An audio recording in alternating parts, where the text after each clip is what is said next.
Hello, little angels. I hope you all are doing well and set with this mode of learning. I know it's new, but we will work together to make it fun.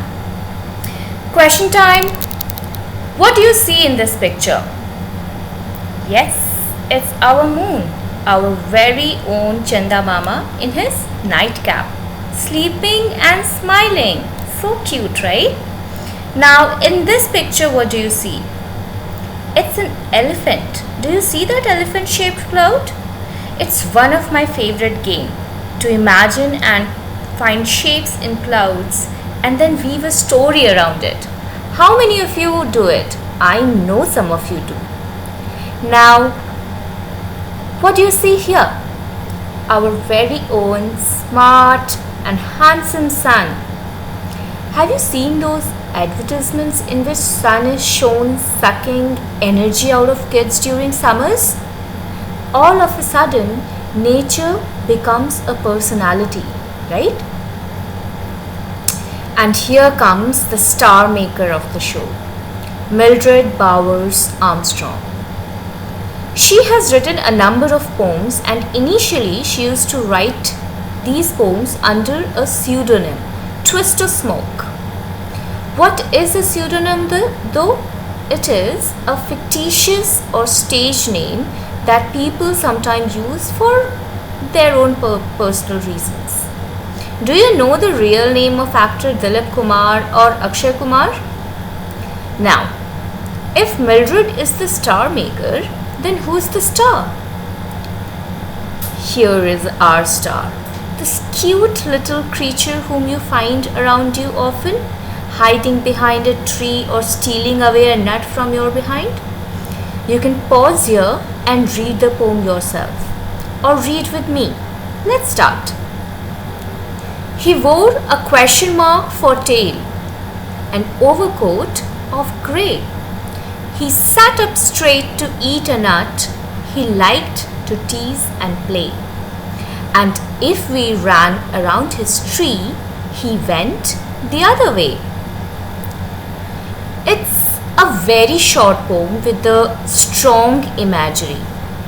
I don't think you will forget the action happening in it. The speaker observes the very ordinary squirrel from close and notices its action. What are its actions? The squirrel is sitting on the ground, but to the poet, it appears in a different way. Poet feels that its tail is like question mark and body is covered with grey coat, and it is very naughty and likes to tease. The squirrel is very shy in nature and very quick in its action. You will find it very difficult to catch it. Not that you should even try to catch it.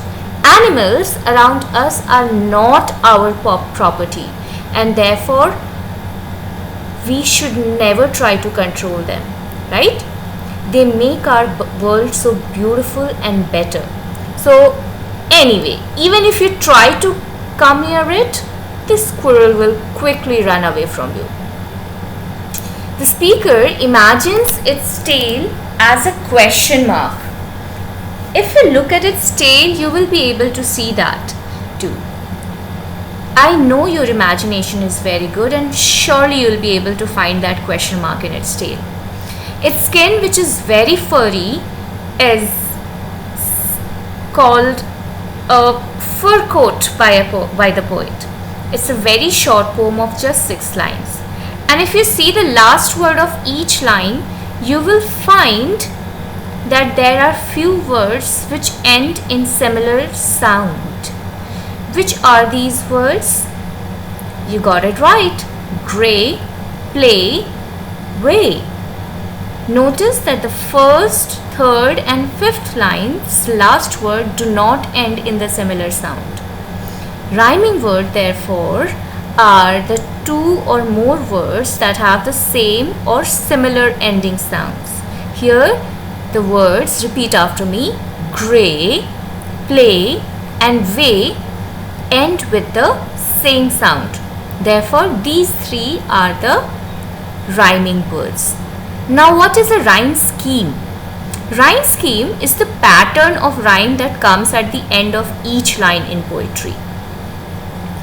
So, do you see the last word of the first line? What is it? It's tail. So, let's call it A.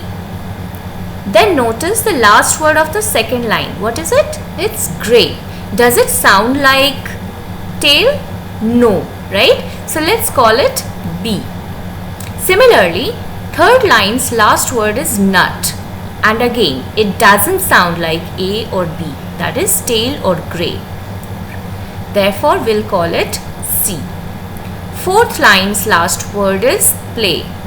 Does it sound like any last three words that we have noted? Yes, it rhymes with grey, grey and play. So we will name it similar to the grey one, that is B. Fifth line again doesn't rhyme with any, so we'll give it a new name, and we'll give it a name, let's say D. Now come to the last line, and what is the word here? Way, and it does rhyme with grey, play and way, so we will name it B.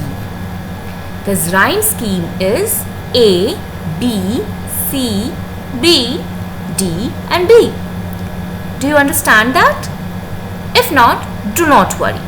We will explain and study it together when we interact online. Okay? Why are we reading this poem though? It makes us look at the things from different perspective. It tells us to be more creative and imaginative. Look how the poet describes its tail and skin. In the busy world, we often miss out on little joys. The poet wants to attract our attention to those joys and marvel at the wonders of the nature. Students, the world is beautiful. We all should start looking at things from different angle, and we will see the change in our own opinion. So why don't you try something? Can you make something creative from the objects that you find around you and post it in our Teams group? If it can be done, it will be great, right? It can be anything, any object. Calling it best out of waste would be wrong, because nothing is waste.